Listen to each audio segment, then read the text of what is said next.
Today I want to show you how to set up and how to have your first flight with the DJI Mini 2, but I also want to show you some of the best settings that I found for the camera and the drone so that you can get the best video and best photo possible. Hey, my name's Jake and I create content here on YouTube to help solo creators on the go. People like me who are on the go creating small commercial projects or stuff here on YouTube. So I test and review equipment here in Alaska, and I do tips and tutorials on how to use that equipment so you can tell better stories and make smart decisions when you go to buy a new piece of gear. Today we're talking all about the Mini 2, which is a great little drone and especially good for stuff like this when you're traveling. I'm currently traveling. I'm 150 miles from the nearest civilized place in the middle of nowhere in Alaska, and but it's a good place to have a drone like this because it takes up such little space in your bag. Before you go to a place like this though, you want to make sure the drone is updated and activated. So the easiest way to do that is to take this little strap off, which you want to keep because anytime you put this in and out of a bag, you want to use this so that it protects the propellers.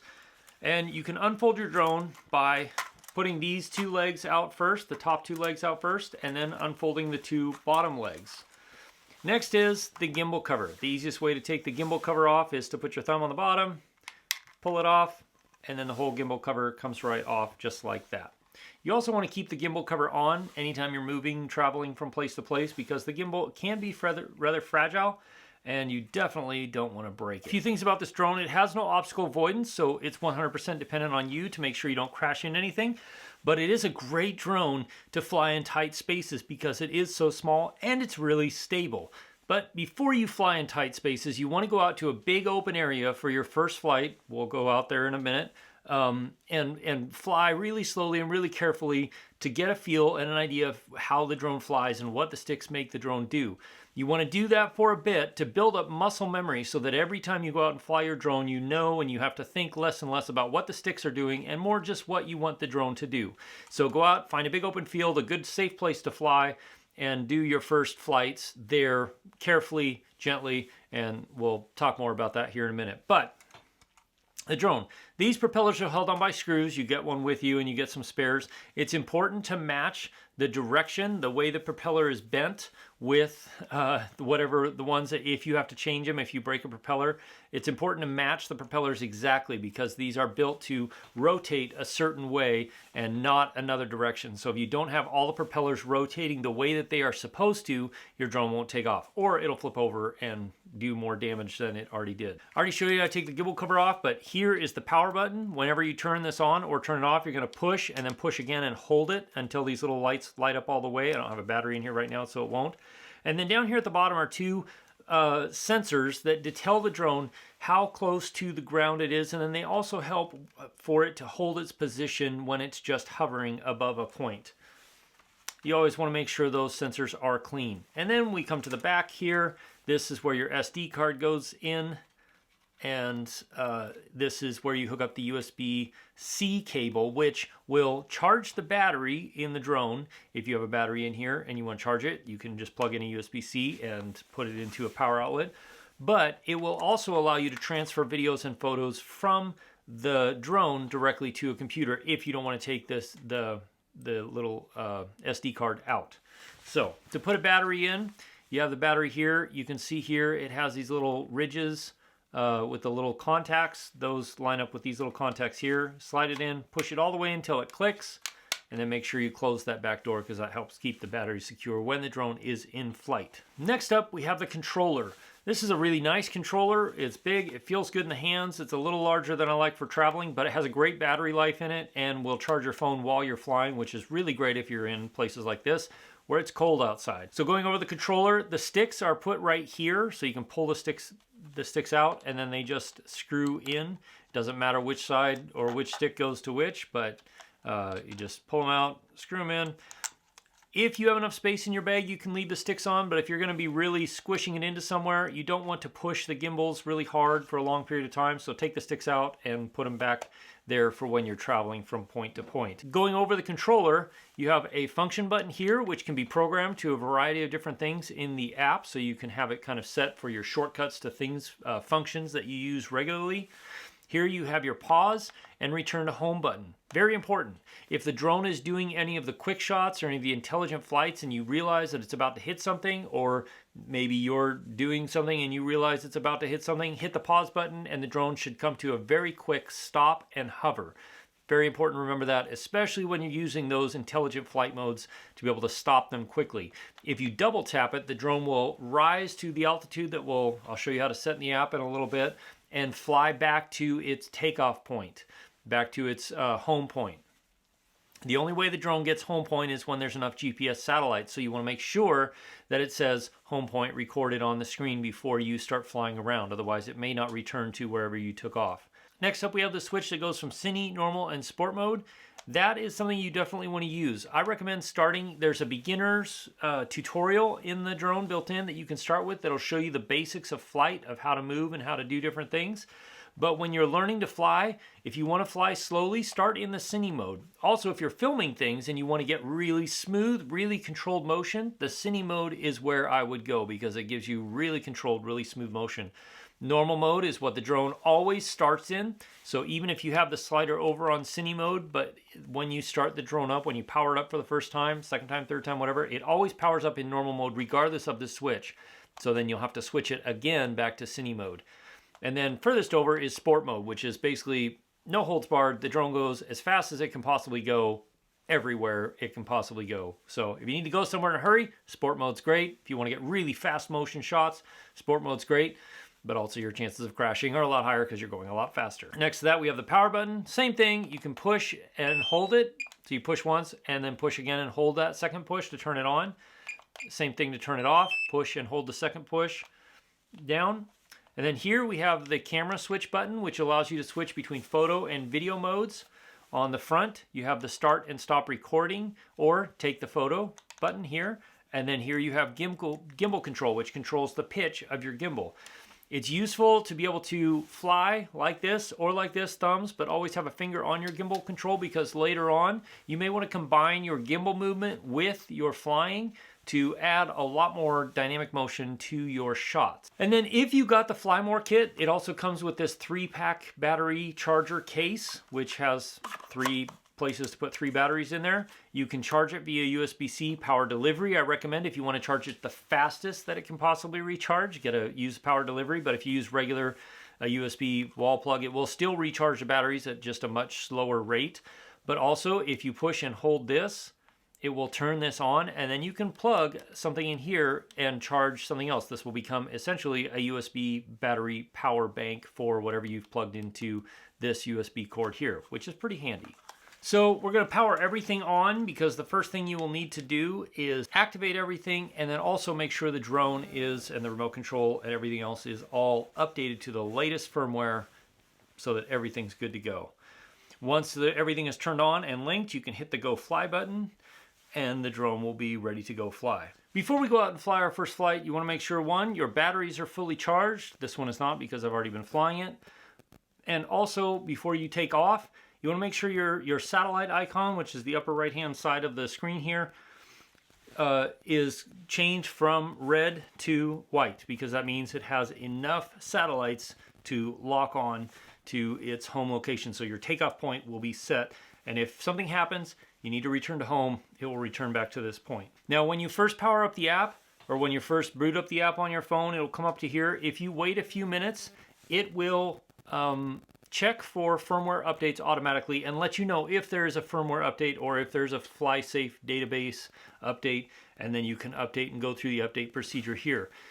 If you haven't updated before, one thing you want to make sure is that your battery is at 100% because the update process sometimes can take quite a while and you don't want the drone dying or the battery dying, and I don't even think it will let you update if your battery is below 50%, but I always recommend 100% instead. So I've walked you through some of the basics. You've updated everything, everything's activated, you're ready to go. Let's go out and do our first flight. We're gonna go out and find a big open area where there's no trees, no structures, hopefully no people, so that we can fly around a little bit and get used to how this drone flies. DJI does have a beginner tutorial that I would recommend you go through, especially if this is your first drone.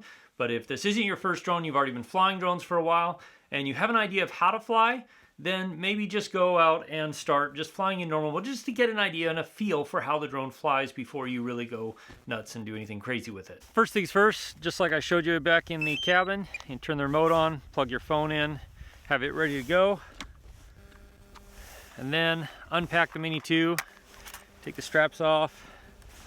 It's important to use that because if you throw it in and out of a bag, these props are kind of fragile and they'll break if you throw it in and out of a bag without that. And then pull the gimbal guard off. Push and hold the button down until you hear it kind of make its little buzz noise. That means it's turning on. And then it'll take a minute to grab the GPS data so it has its location. You want to make sure it has its home location, because if anything goes wrong and the drone has to fly back to you without a home location, without the GPS point set, you will, one, be limited to how far away and how high you could fly, but also if anything goes wrong, the chance of the drone returning to you automatically is slim to none. So we're gonna let this sit here on for a minute and we'll start walking through some of the settings on the app. First things first, open up the app. It'll take a second to boot up. And then if you've moved a great direction or a long distance from where you were before, or if this is your first time flying the drone, it's gonna ask you to calibrate the compass. So here you tap on calibration, click start, and then rotate the drone this way, put it vertical, rotate it this way, 360 degrees, and then that's it. It's all calibrated. Also, this is a good time, since I forgot my SD card, to make sure you have your SD card in there and inserted so that you can record. Let's go through the app a little bit. First, you have these 3 dots up at the top here, and that gives you all of your in-depth control and all of what you can adjust, all of the maximum altitude, the maximum flight distance, all of that, your return to home altitude, which is important. So I always set everything to the max because I'm always flying around mountains. If I don't have the maximum height enabled, I will basically not be able to get anywhere. The distance I set to max as well. However, I do not fly out of line of sight, because in the United States that would be illegal unless I have a spotter somewhere else who can help me maintain visual line of sight. But I do like to have it just at the max, just in case. Sometimes I get a little ways off and then find I can't go quite as far as I wanted to because I can't get close, and it just disrupts the shot. So I always do that. My return to home altitude, I always have set around 150 feet. That seems to be right. The important thing is to make sure that you have it set higher than the highest thing you're flying around. So figure out what that is in your area. These trees are all pretty short, but sometimes I fly around bigger trees. So 150 feet is about where I want to be to make sure I'm above most things that I fly around. And then if you've flown a great way, you can update the home point. And so, if I go here and then walk out there a little ways, or on a boat, or riding on the back of a snow machine and having it follow me, and I got a ways away and I wanted to update the home point so that if all of a sudden the drone was running into low battery and getting ready to go back to home, it wouldn't go back to wherever the takeoff point is. That would be especially important for water. And then here you can also see your compass, your IMU, which is the part of the drone that makes sure everything is moving the way it's supposed to move. And then you can also see your battery info, which is really great. If you're flying in cold weather like this, you want to make sure that battery temperature is above 15 C. I usually like it to be around 20 C, but definitely above 15 C before you try and fly very hard. The easiest way to do that is to take off and let the drone hover for 30 seconds to a minute right here, because as it draws more power, the battery gets warmer, and then the drone will be ready to go. You can also see some of your other info there. The unlock geo zone. If you're flying in an area that has restrictions built in it, like there's an airport nearby or something like that, but you've applied and gotten permission to fly in those places, you can run through the DJI unlock, and that goes there. There's a code that will go in there. And then you can have your advanced safety settings. Here's where you can set it if you lose signal, control signal is lost for some reason, if you want the drone to return to home, or if you want it to descend and land, or if you want it to just hover in place. If you're flying over water, I recommend having it hover in place, especially if you're flying from a boat or something like that, because the chance of you being able to go back near the drone, regain connection, is much higher than if you have it return to home or descend. And then if you have an emergency, or if an airplane is coming by or a helicopter comes out of nowhere and you need to get out of the air because you have to get away from manned aircraft, if you set this to where emergency stop, you can push both control sticks down and to the center, which is also a way you can start the propellers. But when you do it in flight, the motors will stop and the drone will fall out of the sky. And then interestingly, DJI has a payload mode, which is built for, they're going to release some accessories for this apparently, or they maybe have by the time you see this video, that you can put on the drone and fly around with it. So it just tells the drone how to handle flight modes a little bit differently. You can also have it set to Find My Drone, which will pull up a map and you'll be able to see. You can tell the drone to start flashing and beeping if you want to. And that's useful if you crashed somewhere in a tree, something like that. You don't know exactly where you were because maybe you flew a little further than you could see or something else happened. That's a useful way to be able to find your drone. Next up, we have the control section, which is just like you would think. It has a lot of the different controls. You can change the LED colors. You can change your units if you want them in metric, measured by meters, or if you want them in metric, measured by kilometers, or if you want them in imperial. You can also tell the LED that you want it to not be on at all, if you want it to be on a rainbow mode, solid mode, breathing. I like breathing, I like blue, so that's what I'm going to do. The gimbal mode changes from follow me to FPV. If you're doing movements where you're turning, the gimbal will tilt, and so it will give you a little bit of a feeling like you're flying an FPV drone, but it's really not. It just tilts the gimbal. I don't ever use these kind of drones for that, so I always have it in follow me mode because that gives you the most stable, the most normal drone footage that you want. And then here you can select if you want to allow the gimbal to be able to tilt upward beyond horizontal. So you want to be able to look up to 30 degrees. I always have that enabled because, again, I'm usually flying around really big mountains and sometimes I want to tilt up a little bit and see. And it's also useful for if you're coming from below, like in this ravine behind me. If you were coming up and around, you would want to start with the gimbal tilted and then come up as you come up and tilt the gimbal down. It makes for a much more dramatic movement to start a little bit below your subject.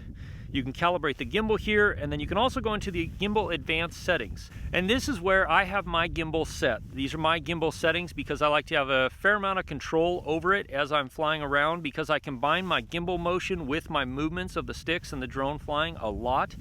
So I've found that between 12 and 13 is about where I want the pitch speed to be able to get a good amount of control, but also be able to move fast enough to make the motions really dramatic. So pitch smoothness I have set to 6, which is just, yeah, it's what I found to work the best. For yaw speed, when you're having the aircraft turn from left to right, rotate this way and this way, I have it set to 60. You might find that that's too fast for you, especially as you start out, so you might want to slow that down. But again, you also have the cinematic mode, the cine mode, which really slows everything down, so that's pretty good. But I found that 60 is about where I want it, and then 4 is, for the yaw smoothness, I have that set at 4. And then down here, you can set the cine mode smoothness for the gimbal because everything slows down. So I have that set to 10. And then when you do the pitch smoothness, I've set that to 16 because I want it to be really smooth as it comes in and out of movements. So that means when you stop, the gimbal will continue to slowly move up and slow down really slowly instead of just kind of stopping in place. For yaw speed, I've set to 30, which is really slow, but it gives you a lot of control and a lot of finesse when you're flying slowly around objects. And then for yaw smoothness, I also have that set to 8.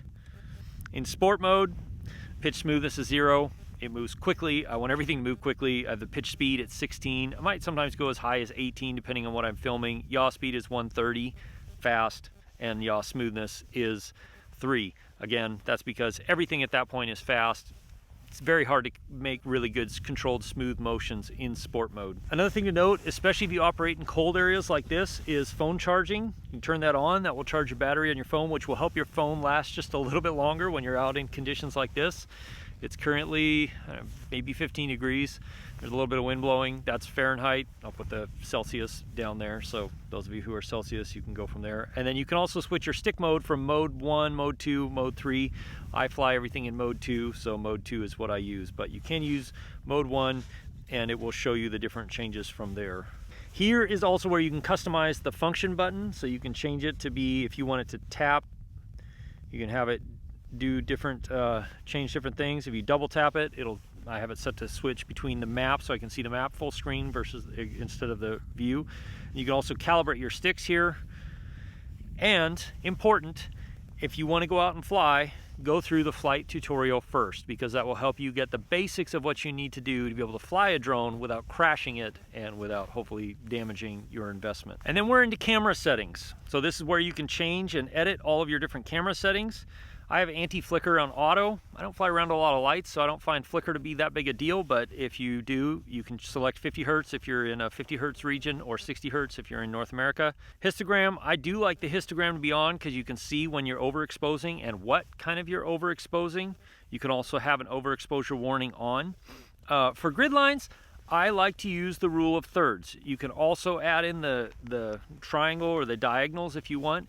Grid lines really help you when you're trying to keep your subject in a specific place in the frame, but you're moving the drone around, because it gives you a reference point to kind of keep that person in the same, or that subject in the same setting, in the same area of the frame as you make a movement. So I find grid lines are really useful. I don't use the diagonal ones as much. The rule of thirds definitely I use a lot, but you might find one way or the other. And white balance. Now you can set the white balance to auto and it will automatically adjust, but a lot of times, especially in locations like this where you've got the sun, some clouds, snow, it tends to throw the white balance off a little bit. And especially if you're moving and shadows are changing a lot, I've noticed that the white balance will change. So I generally fly with a manual white balance, and I have it set to whatever the conditions are. Right now we're probably about 5800. Because there are a little bit of clouds and stuff like that. And then here's where you can auto sync your HD photos. So when you take a photo with the drone, it will automatically download the high resolution version onto your phone, which is great if you want to be able to take some photos and right away post them on social media. And then also in here is where it gives you all of your SD card information, how much storage you have available. You can format your SD card if you want. You can cache when recording, which means it stores a local, I think it's 1080p copy on your phone. Useful if you ever have a drone disappear, at least you have some sort of copy of that footage. Because I film everything in 4K, but the 1080 is useful if you want to just post stuff really quickly to social media. It's nice, but I still prefer to use the original high resolution versions of 4K. And you can decide how much you want to, or how much space on your phone you want to allow that cache to take. And now let's talk about the camera settings and what settings you want to use. When I'm filming, I film everything in 4K. I generally film everything in 30 frames a second, because even if you're filming at 24 frames a second, you can slow the footage down by 80%, but 30 frames a second looks really good. It works really well on this particular drone, and then here you can switch between 4K, 2.7K, or 1080p. If you do the 1080p, you can get your full-on 60 frames a second. You can do it at 2.7K too, so if you want a little bit more slow motion, but you still want high resolution, you can use 2.7K, 60 frames a second. If you go to your photo modes, here you have your single photo auto exposure bracketing, which means the drone will take a picture high exposed brightly, one exposed normally, and one exposed darkly, and then combine them, or you can combine them in post if you want to do that, if you want to get more dynamic range out of the photo. And then you can also choose a time shot, so that if you want to take a photo of yourself standing somewhere epic, or a group of you, you can set it to time it, 5, 6, 7 seconds, so you can put the remote down or get to wherever you need to be and then take the photo. One thing that DJI has done with laying out the Fly app is that you can't change the camera settings, the deep settings, unless you're in that particular camera mode.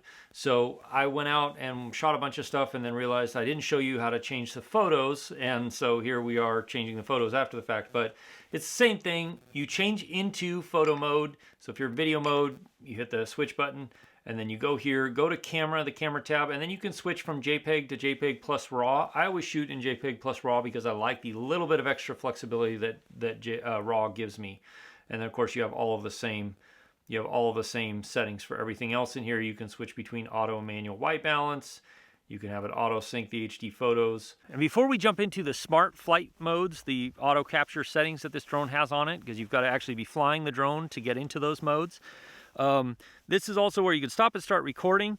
If you don't want to use the button on your remote, you can play and look at media you have already recorded. And down here in the bottom is where you can switch your camera from auto to manual settings. So if you choose manual settings, then you have all of your different options here. You can change your ISO, You can change your shutter speed, and your shutter speed when you're filming should always be 2 times your frame rate. So I'm filming at 1/60, which means, or should be at 1/60th because I'm filming in 30 frames a second. So I want to be at 1/60. Now obviously that's way overexposed because it is. And so that's what ND filters are for. This set is made by Freewell. Great filter set. They're small. You can put them on. The gimbal will calibrate with them on there. You can even put the front cap, the gimbal protector on with these on there so you don't have to take them off. And for today, I'm going to use an ND16 because it's really bright. To put the ND filter on, you simply put the filter on the front. It snaps into little grooves in the back. And already we can see that it's much, much better. It's still not quite dark enough, so I think I'm gonna actually go to an ND32. So here you can see it's still a little overexposed if I'm pointing toward the sun, but as soon as we turn around and point away from the sun, it's actually not too bad. It's a little bright, but it is bright out here. We're surrounded by snow and light everywhere. But I'm happy with the ND32. I might allow the shutter speed to go a little higher, 1/80, maybe up to 1/100, just to compensate for the extra light.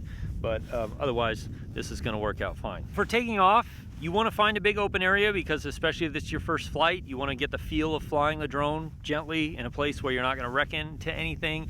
And if you can help it, don't be standing where there's 5 or 6 feet of snow all around you. For me, I'm gonna hand launch this. The easiest way to hand launch this is grab it right below these front arms here like this. Keep your fingers low so they're out of the way of the prop. And then here in the app, you tap that takeoff button, push and hold this until the green circle is complete, and then as soon as you let go, the props will start spinning. So now we're flying, recording. We could stop that. Here's where we can go into the quick shot modes. Now, I've done a lot of these. Droney is where the drone will pull back and go a little way away from you. You can select how far you want the droney to go away.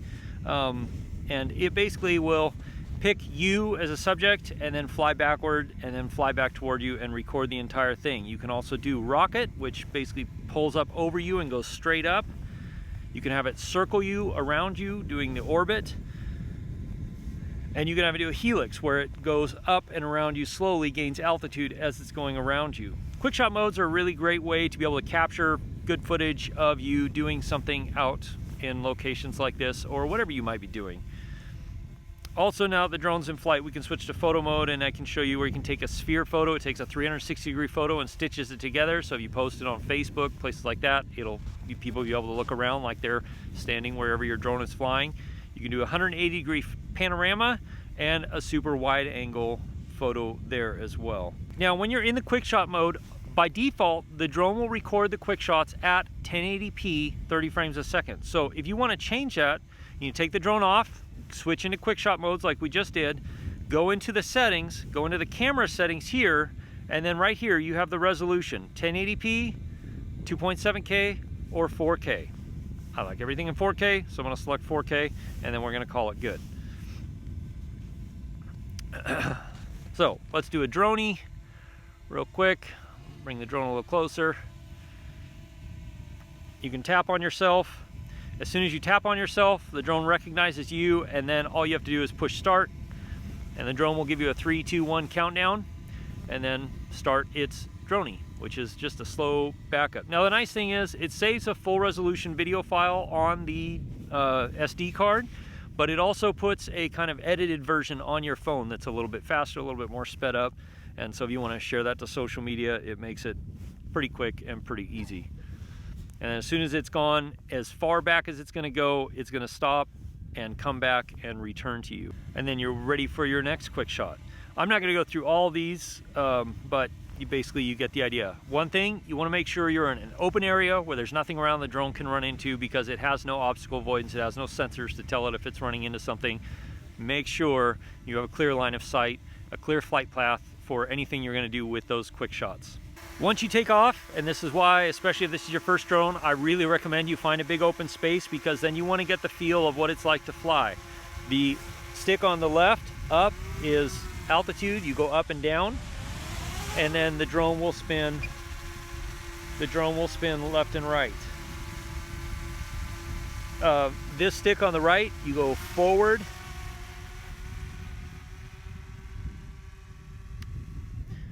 And you can also slide from left to right. So again, I recommend you go out into a big field, big open area, and just move the drone around slowly. Start with it in cine mode, so everything's happening slowly. You don't have as much of a danger of being able to react and stop before you crash into something, and then switch to normal mode and do that.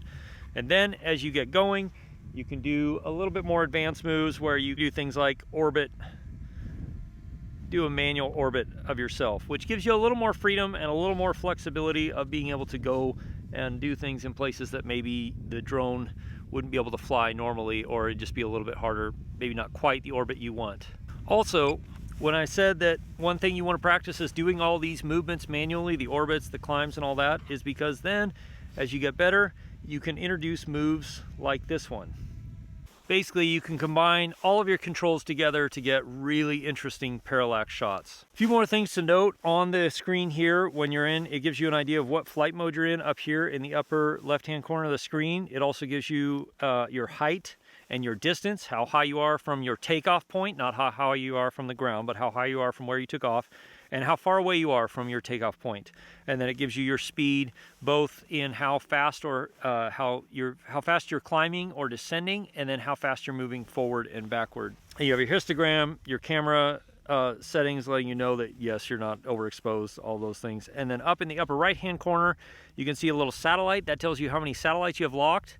You want to wait until the app tells you home point has been updated, or the home point has been set, so that you know. Generally that's around 8 to 12 satellites is what I've noticed. Then you also have how strong the link is to your controller and the drone. If those start dropping down, you need to watch out because you're going to lose control of the drone soon. And then there you have your battery information, so how much percentage of your battery is left, and an estimated time of how much flight time you have. Now that will change if I start flying away from us. That will change the further I get away, because obviously the drone knows that it has some distance to cover to come back home. Now I'll give you an idea of what it's like in cinematic mode. You can see how much slower the drone responds. I can move the sticks fully one way or another. It still moves, but it just moves much, much, much slower than what it would move otherwise. And this is normal mode. And this is sport mode, which is one of my favorite ways to fly these little drones.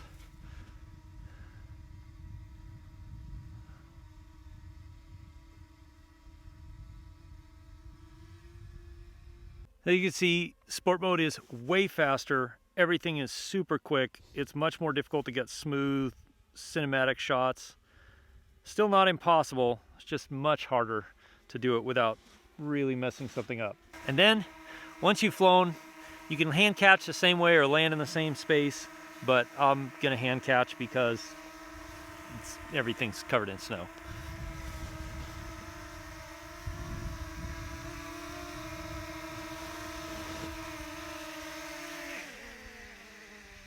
And now we're into the transmission settings. You can select here if you want to do only 2.4 gigahertz, which is useful for further distances away, but you also might find you have a little bit more trouble if you're in congested Wi-Fi areas. 5.8 gigahertz, useful for close up, much stronger signal length for stronger bandwidth for getting good visual signal, download the HD signal downloaded to your phone. Dual band, let the controller and the drone decide what they want to do, what's best for wherever you are. I'm in an area where there's literally no other Wi-Fi signal, so I'm not having an issue with that. But I always leave it on dual band because it does a good job, and leave the channel mode on auto just in case, you know, it might be depending on what you're around. And then about. Here you can name your Mavic, your Mini 2, whatever you want to name it. It tells you the model, it tells you the latest firmware of the aircraft, the remote controller, the FlySafe database, and the app version. It also gives you all of the serial numbers of your battery, your flight controller, your remote controller, and your camera. Before you throw it in the bag, it's important to put the gimbal protector back on because otherwise the gimbal will be damaged.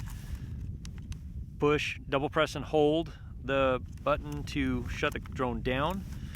Wrap it up, fold it up, and then Get your little thing here. This little tab here goes in right there, just behind the gimbal protector. And you want to make sure your props are tucked in there, tucked in both sides, and then you snap it shut. And now this you can throw in your bag without worrying about damaging props or damaging the gimbal. Turn off the remote, push and double tap, disconnect your phone. Wrap the cable back up, pack it up, take your sticks off, put them in the little holders down here at the bottom. And then your remote is ready to go in your bag and you're ready to get on your way. There you go. Your drone's now set up, ready to fly. All you need to do is go and practice, because practice makes perfect, or actually practice makes permanent. So go out and practice, practice, practice, and you'll get better every single day. If you want to see ways to capture great footage with your drones and great photos, then click or tap there. I put together a small playlist. I'll see you in one of those videos. As always, if you have questions, ask me in the comments below, or join my live stream, which is Wednesday nights at 4 p.m. Alaska time, 8 p.m. Eastern. I'll see you again soon in the next video. Cheers.